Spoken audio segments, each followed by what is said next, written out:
అబ్బాయి చూడు నల్లగా అయిపోయింది బ్రో. నాకు తెలిసి ఇది అయ్యి ఉండిద్ది బ్రో. ఇట్లా కాలితే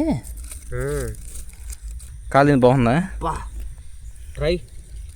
సరే తందూరి మీద బాగుందా, ఈ ఫైర్లో కాల్చింది బాగుందా?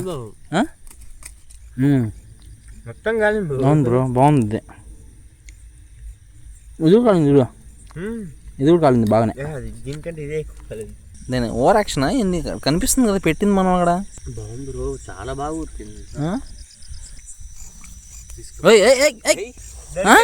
మహాభాగ్యం దొరికిపోయింది.